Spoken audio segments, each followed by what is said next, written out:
Okay जी, शुरू करते हैं आज की class. Welcome to the class 8th of JavaScript tutorials, जहाँ पे हम आज देखेंगे विंडो ऑब्जेक्ट इन जावास्क्रिप्ट। तो देखो यार, बहुत ही सिंपल सी चीज़ है। हम जावास्क्रिप्ट को हमें पता है हम वेबसाइट्स बनाने के लिए यूज़ करते हैं। और वेबसाइट्स ज़्यादा हमारे ब्राउज़र पे चलती हैं। और पूरी जावास्क्रिप्ट से हम पूरे ब्राउज़र को और हम पूरे अपनी अ, जो पूरी हमारी वेबसाइट है उससे कंट्रोल कर सकते हैं। तो उसे कंट्रोल करने के लिए हम हमारे पास एक चीज़ होती है जिसको बोलते हैं विंडो ऑब्जेक्ट।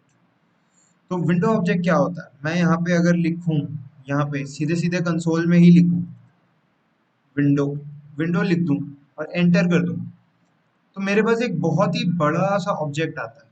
मैंने आपको पिछली क्लास में बताया था कि ऑब्जेक्ट क्या होता है। ऑब्जेक्ट एक हमारे पास एक की वैल्यू पेयर्स का एक कंटेनर होता है। तो दिस इज अ ऑब्जेक्ट जो मैं लेफ्ट साइड पे लिख रहा हूँ। इट्स अ कलेक्शन ऑफ की वैल्यू पेयर्स। तो हम जावास्क्रिप्ट में हमें एक ग्लोबल ऑब्जेक्ट मिलता है जिसे विंडो ऑब्जेक्ट बोलते हैं। ये तो ऑब्जेक्ट मैंने क्रिएट किया, लेकिन अगर मैं यहाँ पे सीधे सीधे, जैसे मैंने यहाँ पे विंडो लिखा और अगर मैं यहाँ पे भी कंसोल लॉग विंडो लिख दूँ, तो मेरे पास ये पूरा ऑब्जेक्ट आ जाएगा। देखो, अगर मैं यहाँ पे लिखूँ let A is equal to या कुछ भी करके कुछ भी लिखूँ, तो मेरे को चीजें डिफाइन करनी पड़ती हैं। विंडो को मुझे डिफाइन नहीं करना पड़ा, ये ऑलरेडी डिफाइंड है। ये ग्लोबल ऑब्जेक्ट है। हर ऑब्जेक्ट जो मैं यहाँ पे बनाऊंगा या हर वैल्यू, वो सारी विंडो ऑब्जेक्ट की प्रॉपर्टीज या मेथड्स में गिनी जाएंगी। अगर मैं यहाँ पे कुछ भी बना दूंगा तो वो विंडो ऑब्जेक्ट के अंदर आ जाएगा। तो विंडो ऑब्जेक्ट क्या करता है? हम विंडो ऑब्जेक्ट से क्या कर सकते हैं? विंडो ऑब्जेक्ट में बहुत सारी चीजें हैं, बहुत सारे फंक्शंस हैं, प्रॉपर्टीज हैं, मेथड्स हैं। इन सारे फंक्शंस और प्रॉपर्टीज से हम अपनी वेबसाइट को और अपने पूरे ब्राउजर को कंट्रोल कर सकते हैं। ठीक है जी। तो यहाँ पे बहुत कुछ है, बहुत सारी चीजें हैं। आज हम यही देखेंगे कि इस विंडो ऑब्जेक्ट में क्या कुछ है। इतना सारा तो नहीं देख पाएंगे, कुछ मेन मेन या कुछ इंटरेस्टिंग से चीजें देख लेंगे। तो अगर मेरे को विंडो ऑब्जेक्ट की किसी ऑब्जेक्ट में, मैंने पहले बताया था, किसी भी अगर प्रॉपर्टी या मेथड को एक्सेस करना होता है तो हम डॉट ऑपरेटर का यूज कर, डॉट नोटेशन का यूज कर सकते हैं। तो हम लिखते हैं विंडो डॉट, सपोज मैं यहाँ पे लिखता हूँ window dot alert, window dot alert. So यहाँ पे लिखता हूँ hello I am alert, hello I am alert. तो सेव करते हैं। देखो, यहाँ पे मेरे पास एक अलर्ट आ गया, हेलो आई एम अलर्ट। सो मैंने लिखा window dot alert, hello I am alert. तो विंडो ऑब्जेक्ट की एक खास बात होती है, मैं यहाँ पे अगर विंडो ना भी लिखूं तो भी मैं इस चीज को एक्सेस कर सकता हूँ, क्योंकि ये ऑलरेडी हमारा ग्लोबल ऑब्जेक्ट के अंदर है। तो मैं यहाँ पे एक्सेस कर सकता हूँ। मैं सेव करता हूँ। देखो, अभी भी सेम ही चीज आ रही है। इवन अगर मैं यहाँ पे भी लिख दूंगा अलर्ट,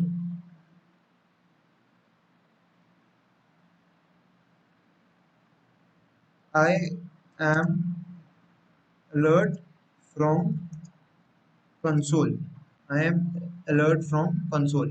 यहाँ पे एंटर करूंगा, देखो क्या आया, I am alert from console।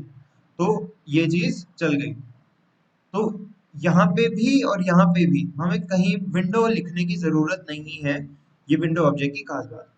तो अलर्ट हमारे पास क्या करता है, हमें एक अलर्ट दिखा देता है। और जो भी हमने एक मैसेज टाइप किया होता है तो वो वहां पे हमें मतलब वो मैसेज शो कर देता है।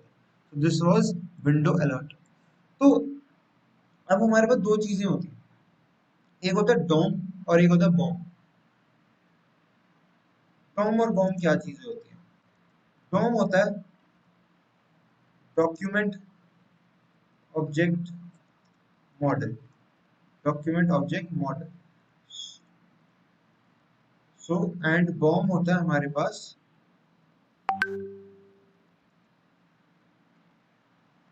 Browser object model, browser object model. ठीक है जी। तो इन दोनों में क्या डिफरेंस है? अगर मैं यहाँ पे लिखता हूँ विंडो, अगर मैंने यहाँ पे लिखा विंडो, तो हमारे पास विंडो में एक चीज होगी। देखते हैं, देखो ये दिख रहा है डॉक्यूमेंट, ये दिख रहा है, डॉक्यूमेंट दिख रहा है आपको? मैं इस पे हवर भी कर रहा हूँ तो ये पूरा यहाँ पे हाईलाइट हो जाता है कि क्या डॉक्यूमेंट है। सो हमारे पास एक ऑब्जेक्ट है विंडो के अंदर, that is document. This is DOM. हमारे पास डॉक्यूमेंट ऑब्जेक्ट है विंडो ऑब्जेक्ट के अंदर, तो दैट इज आवर डोम। ठीक है, और हमारे पास बॉम। बॉम क्या होता है? Browser object model. डॉक्यूमेंट के अंदर जो भी सारी चीजें हैं उससे हम अपने वेबसाइट को कंट्रोल कर सकते हैं। ये सारी चीजें हमारी डोम के अंदर हैं और इससे हम वेबसाइट को कंट्रोल कर सकते हैं हमारी। लेकिन हम इसके डॉक्यूमेंट के बाहर जो भी सारी चीजें हैं इससे वेबसाइट को कंट्रोल नहीं कर सकते कि वेबसाइट में अगर हमें कुछ चेंजेस करने हैं। बट हम और बहुत कुछ कर सकते हैं, जैसे मैंने अलर्ट किया तो अलर्ट मैं कर सकता हूँ। That was a part of Baum. So browser की जितनी भी चीजें हैं वो सारी हम बॉम की मदद से कर सकते हैं। जैसे कि ब्राउजर में हमारे पास और बहुत सारी चीजें होती हैं जिनको हम कंट्रोल कर सकते हैं using the window object. Window object में हमारे पास और बहुत सारी चीजें आपको पता है, जैसे आप देख ही रहे हो बहुत सारी चीजें। So it is a combination of objects like navigator, screen, location, frames, history, XML, HTTP request. ये हमारी पूरी वेबसाइट डॉम में बनती है, और हमारा पूरा जो ब्राउजर ऊपर से लेके नीचे तक, वो that all is a part of window object. That all is a part of window object. और हम बॉम से और बहुत सारी चीजें कंट्रोल कर सकते हैं एक्सेप्ट द डॉम। तो वो कुछ इसमें खास दिमाग लगाने वाला नहीं था। तो देखते हैं कि होता क्या है। मतलब अगर हम कहें कि मान लो मेरे पास और बहुत सारी चीजें हैं, जैसे प्रॉम्प्ट करते हैं। प्रॉम्प्ट करते हैं, प्रॉम्प्ट में हम लिखते हैं enter your name. Enter your name. So prompt is also a part of window object. अगर मैं यहाँ पे लिख दूं, चलो मैं कंसोल में ही लिखता हूँ यार, सारी चीजें मैं कंसोल में लिखता हूँ। मैं यहाँ पे नहीं लिखता, कंसोल में लिखते हैं आज। तो मैं लिखता हूँ let name is equal to prompt. Prompt में मैंने इसको बोला कि enter your name. Enter your name मैंने किया एंटर। सो मैं यहाँ पे अपना नाम एंटर करता हूँ, ओके करता हूँ। अब अगर मैं नेम को प्रिंट करूंगा, एंटर करूंगा, देखो मेरा नाम आ गया। सो प्रॉम्प्ट में हम यूजर से कुछ भी इनपुट ले सकते हैं। Let name two is equal to again enter your name में सेव करते हैं। एंड अब यहाँ पे जो भी मैं नाम एंटर करूंगा, लेट से रोहन, ओके करते हैं। नेम टू में आ गया। नेम टू को प्रिंट करेंगे, सो रोहन आ गया। ठीक है जी। तो this was prompt. This is not a part of DOM. याद रखना, this is not a part of DOM, because हम यहाँ पे विंडो डॉट प्रॉम्प्ट भी कर सकते हैं और बिना विंडो लिखे भी प्रॉम्प्ट को यूज कर सकते हैं। डॉक्यूमेंट के अंदर प्रॉम्प्ट नहीं है। ओके, सो हमें prompt is a prompt is not a part of DOM. ठीक है, it's a part of window object. So और भी हमारे पास चीजें हैं प्रॉम्प्ट के अलावा। हमारे पास कंफर्म है, हम यहाँ पे कंफर्म भी लिख सकते हैं। लेट confirm confirmed is equal to confirm are you sure। Are you sure save करते हैं। सो कंफर्म में क्या, प्रॉम्प्ट में देखो हमसे वो इनपुट मांगता है। अलर्ट में वो हमें सिर्फ बता देता है कि अच्छा ठीक है ऐसे ही हो रहा है, और ओके वाला बटन आता है हमारे पास। कंफर्म में क्या होता है, वो पूछता है आर यू श्योर, और एक ओके होता है और एक कैंसिल होता है, मतलब ट्रू या फॉल्स होता है हमारे पास। अगर हम ओके कर देते हैं तो कंफर्म्ड में वो चीज स्टोर हो जाती है। तो कंफर्म्ड को अगर मैं कंफर्म्ड को अगर मैं प्रिंट करूंगा तो ट्रू आएगा क्योंकि मैंने ओके प्रेस किया। तो दिस वाज प्रॉम्प्ट, अलर्ट मैंने बता दिया, कंफर्म मैंने बता दिया।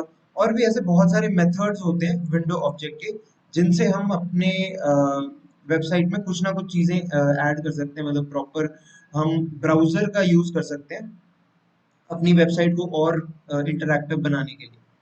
तो अब देखिए यहाँ पे मेरे पास और कुछ चीजें होती हैं, जैसे मैं कहता हूँ console console dot log inner width, console dot log inner width.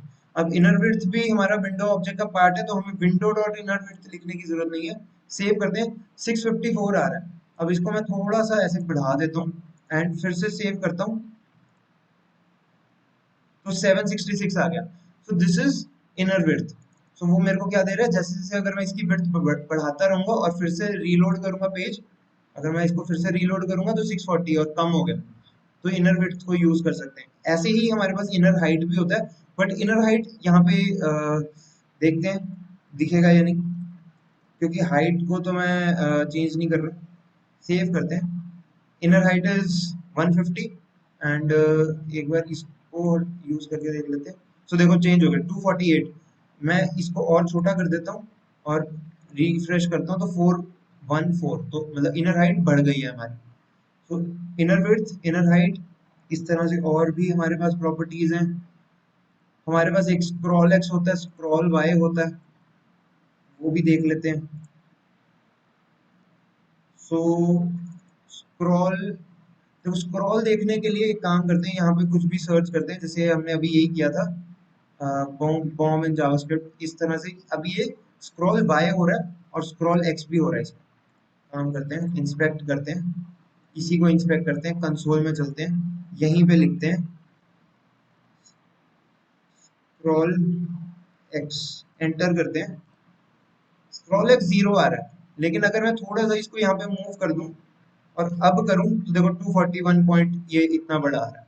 तो स्क्रॉल एक्स हमें देता है कि कितना हमने एक्स में स्क्रॉल किया हुआ है, और सेम स्क्रॉल वाई हमें देगा 236, क्योंकि ऊपर से हमने 236 किया हुआ है। इसको थोड़ा नीचे कर देता हूँ, अब 644 आ रहा है।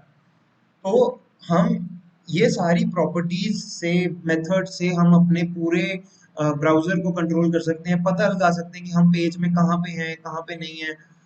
हम एक एक चीज पता लगा सकते हैं कि हमारे ब्राउजर में क्या चल रहा है क्या नहीं चल रहा। ठीक है, हमारे पास और बहुत कई चीजें होती हैं। लोकेशन भी होता है हमारे पास। यहाँ पे अगर मैं इसको एक बार क्लियर करूँ और इसको अगर ऊपर किया जाए, यहाँ पे चलते हैं, क्लियर कर देते हैं, यहाँ पे लिखते हैं लोकेशन। लोकेशन लिखता हूँ, एंटर करता हूँ, तो देखो मेरे पास एक लोकेशन ऑब्जेक्ट आ रहा है। कितना बड़ा ऑब्जेक्ट है, ये भी काफी बड़ा ऑब्जेक्ट है। इसमें भी कई हमारे पास मेथड्स हैं एंड प्रॉपर्टीज हैं। सो आप देख सकते हो होस्ट नेम में हमारे पास आ रहा है, होस्ट में आ रहा है, एचरेफ आ रहा है, ओरिजिन आ रहा है, हमारे पास बहुत सारी चीजें आ रही है लोकेशन में। अगर मैं यहाँ पे कहूँ location dot href is equal to, अगर मैं एचरेफ को चेंज करने की कोशिश करूँ, एचरेफ हमारे पास एक प्रॉपर्टी है तो मेरे को इज इक्वल टू करके करना पड़ेगा। तो अगर मैं यहाँ से एक लिंक उठाता हूँ, इसके बीच में रखता हूँ एंड एंटर प्रेस करता हूँ, देखो इसने मेरे को रीडायरेक्ट कर दिया उस पेज पे, इसने मेरे को रीडायरेक्ट कर दिया उस पेज पे। तो इस तरह से मैंने इवन यहाँ तक कि अपने ब्राउजर में जो लिंक चल रहा है उसको भी चेंज कर दिया। तो मैं यहाँ पे लिख के कुछ भी कर सकता हूँ। बैक चलते हैं, तो window dot href, location dot href, sorry, location dot href से मैंने इस चीज को कंट्रोल कर लिया। तो this was a part of my BOM browser object model. अभी एचरेफ ये चल रहा है। ओके, सो लोकेशन अगर मैं फिर से लिखता हूँ तो लोकेशन ऑब्जेक्ट के अंदर मेरे पास और कई सारी चीजें हैं जिनको मैं चेंज भी कर सकता हूँ। अगर लोकेशन डॉट रीलोड करूंगा तो वो रीलोड हो जाएगा।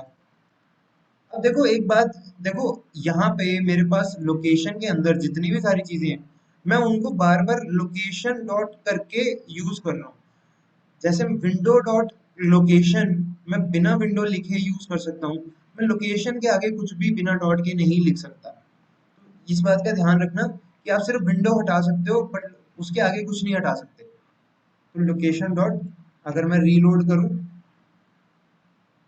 तो ये रीलोड हो जाएगा, देख लेना। एंटर करते हैं तो ये रीलोड हो गया पूरा। एंटर किया, रीलोड हो गया।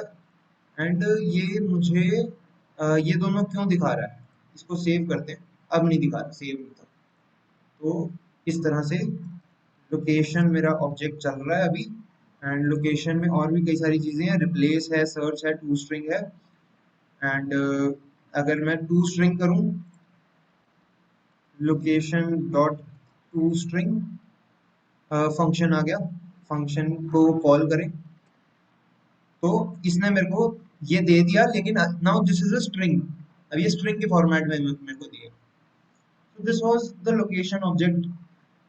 और भी बहुत कई हमारे पास काम के ऑब्जेक्ट्स होते हैं, जैसे कि हिस्ट्री ऑब्जेक्ट होता है हमारे पास एक। हिस्ट्री ऑब्जेक्ट क्या करता है, जल्दी से लिख के देख लेते हैं हिस्ट्री। आप लोग भी अपने ब्राउजर में लिख सकते हो, जैसे मैं यहाँ पे लिख रहा हूँ साथ साथ। आप लोग अभी मान लो जैसे गूगल मीट में हो, तो गूगल मीट में भी आप देख देख लेते हैं, गूगल मीट में भी हम ये सेम चीज कर सकते हैं या नहीं। यहाँ पे करते हैं, इंस्पेक्ट पे क्लिक करते हैं एंड ये देखो सारी चीजें मेरे पास आ गई, कंसोल आ गया। अब गूगल मीट में ही इंस्पेक्ट करके कुछ भी कर सकते हो, यहाँ पे लोकेशन चेंज कर सकते हो। अभी मत करना, मे भी शायद आप मीटिंग से आउट हो जाओ या जो भी।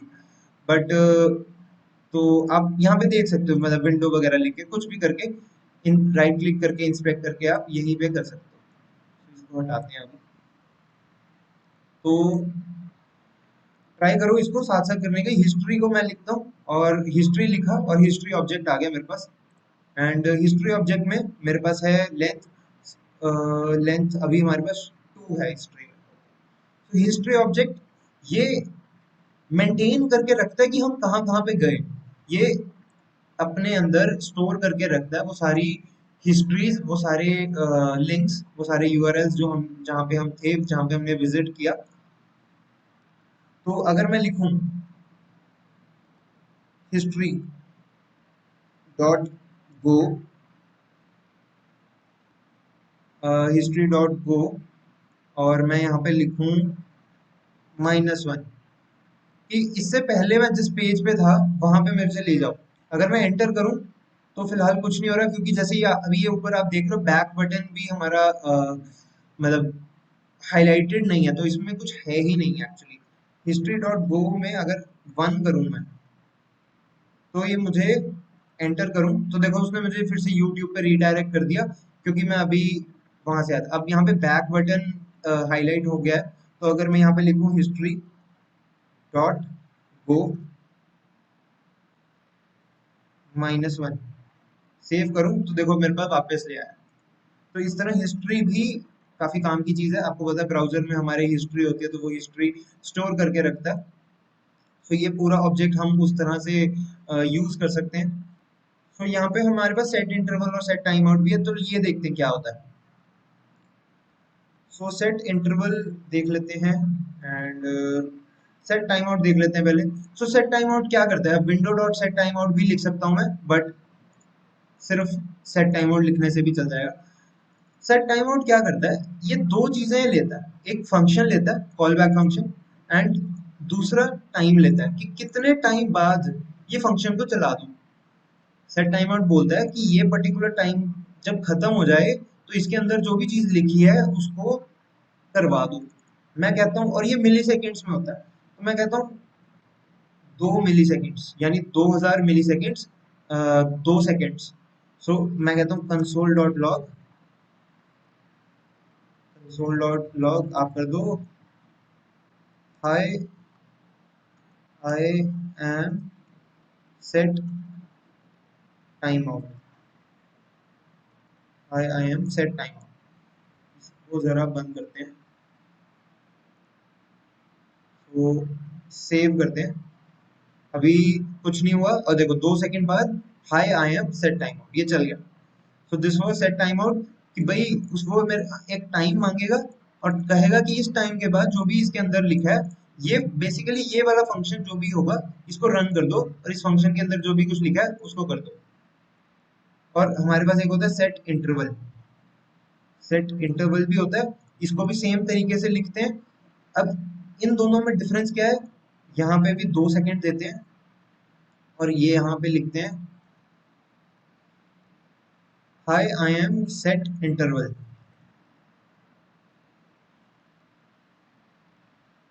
High I am set interval, save करते हैं। अब देखो 2 सेकंड बाद ये दोनों रन हो गए, लेकिन आप यहाँ पे देख रहे हो कि ये इसका नंबर इंक्रीज होता जा रहा है। 3 हो गया, अभी 4 हो गया, अभी और 2 सेकंड बाद 5 हो गया। तो सेट इंटरवल क्या करता है, हर 2 सेकंड बाद ये जो अंदर चीज लिखी हुई है इस फंक्शन के, कॉल बैक फंक्शन के, ये रन होती रहेगी। अब ये 9 हो गया, 10 हो गया, 10 हो गया, तो ये चलता रहेगा, ऐसे कभी नहीं रुकेगा ये, हर 2 सेकंड बाद ये चलता रहेगा। तो अगर हमें इसे रोकना है तो हम क्या कर सकते हैं, इसको स्टोर करते हैं। Let interval, interval is equal to, मैं कहता हूँ एक सेट टाइम आउट लगाता हूँ पहले मैं। सेट टाइम आउट का मैं स्निपेट ले लेता हूँ, सेट टाइम आउट। अब सेट टाइम आउट में मैं देता हूँ 5 सेकेंड्स, यानी 5000 मिली सेकेंड्स। और इस फंक्शन के अंदर, अब 5000 सेकेंड्स के बाद मैं कह रहा हूँ इस फंक्शन के अंदर आप क्या कर दो, क्लियर इंटरवल कर दो। क्लियर इंटरवल कर दो और इंटरवल का नाम दे देते हैं। इंटरवल का नाम दे दिया। अभी देखो यहाँ पे 52 हो गया, सो सेव करते हैं। अभी 2 सेकंड बाद ये दोनों रन हो गए। अभी ये फिर से रन होगा, लेकिन अब ये इसके आगे रन नहीं होगा, इसके आगे रन नहीं होगा। अभी पता नहीं चल रहा। एक काम करते हैं, कंसोल करते हैं और यहाँ पे लिखते हैं इंटरवल क्लियर्ड। सेव करते हैं। 2 सेकंड बाद अब ये दोनों रन हो गए। चौथे सेकंड में ये वाला रन हो गया और 5वें सेकंड पे इंटरवल क्लियर हो गया, मतलब अब ये और रन नहीं होगा। तो clear interval, clear time out भी होता है जब हमें कोई कंडीशन देनी होती है कि अच्छा मान लो अगर 10 सेकंड हो गए, अगर 10 सेकंड से पहले ये कोई चीज पूरी हो जाती है तो टाइम आउट को क्लियर कर दो, अगर नहीं होती तो वो पूरे 10 सेकंड चलने दो। तो इस तरह से हम कर सकते हैं। तो ये सारी चीजें भी हमारे विंडो के अंदर आती हैं। विंडो डॉट सेट इंटरवल, देखो window dot set interval, window लिखने की जरूरत नहीं है, window is our global object. ठीक है जी, समझ गए। और अगर हमें अपनी वेबसाइट में कुछ चेंज करना है, मान लो किसी का कलर चेंज करना है, मान लो ये जो टेक्स्ट है इसको चेंज करना है, इसकी प्लेसमेंट चेंज करनी है, कुछ भी चेंज करना है, इसमें कुछ ऐड करना है, सब्ट्रैक्ट करना है, कुछ भी करना है, तो that is in the document. Window dot document, window dot document, document पे क्लिक करता हूँ, देखो हमारे पास पूरी हमारी HTML आ गई है। विंडो डॉट डॉक्यूमेंट, हमारे पास पूरी हमारी HTML आ गई है। सिर्फ डॉक्यूमेंट लिखूंगा, सिर्फ डॉक्यूमेंट लिखूंगा तो भी आ गई। तो अगर इसमें कुछ चेंज करना है, आपको कुछ करके दिखाता हूँ। सपोज देखो ये गूगल है, और यहाँ पे एक बार राइट क्लिक करके इंस्पेक्ट करते हैं और कंसोल में चलते हैं, यहाँ पे कुछ करके दिखाता हूँ। Document dot body dot, document dot body dot style dot background, background is equal to red. ठीक है, background is equal to red. Enter करता हूँ। यहाँ पे हुआ नहीं, चला नहीं, पता नहीं क्यों नहीं चला। मे भी शायद इसलिए नहीं चला क्योंकि मैंने यहाँ पे एक थीम दे रखा है। देखो दिख रहा है, ये चल तो गया बट ये थीम के पीछे छुप गया। तो इसको यहाँ पे नहीं करते, इसको यहाँ पे कर देते हैं। सेम ही चीज को इसको यहाँ से कॉपी कर लेते हैं, क्योंकि यहाँ पे दिख नहीं रहा क्योंकि मैंने थीम लगा रखा है। थीम नहीं, सॉरी, वॉलपेपर था वो। तो यहाँ पे किया, देखो रेड हो गया। अगर मैं चाहूँ तो मैं इस गूगल, ये तो शायद इमेज होगी, बट ये जो टेक्स्ट लिखा हुआ है ना, इनको भी चेंज कर सकता हूँ। मेरे को बस इनको गेट करना पड़ेगा, इनको देखना पड़ेगा कि अच्छा ये इनको पहले सेलेक्ट करना पड़ेगा, फिर इनको चेंज कर सकता हूँ, कुछ भी कर सकता हूँ using my document object which is inside my window object. समझ गए? तो अगर मैं इसको क्योंकि अभी मैंने ये ब्राउजर में लिखा है, मतलब मेरे कंसोल में लिखा है, तो अगर मैं इसको रिफ्रेश करूंगा तो ये पहले जैसा हो जाएगा। लेकिन अगर मैं इसको यहाँ पे लिखूंगा अपनी फाइल में, तो ये इस तरह से नहीं होगा, तो ये चेंज नहीं होगा रिफ्रेश करने से। Got it? So this was it. इनकी इनर वर्किंग हम किसी और क्लास में देखेंगे, ये बहुत ही डिफरेंटली वर्क करते हैं इनर वर्किंग इनकी, क्योंकि इनके साथ काम करना आसान नहीं होता टाइम आउट्स के साथ, क्योंकि इनके रिजल्ट्स बहुत ही वेरी कर सकते हैं। तो इनको तरीके से, मतलब ढंग से यूज करना आना चाहिए। तो ये हम बाद में देखेंगे कभी किसी और क्लास में। तो आज की क्लास के लिए इतना ही। कोई आप कुछ भी डाउट हो तो प्लीज यू कैन आस्क।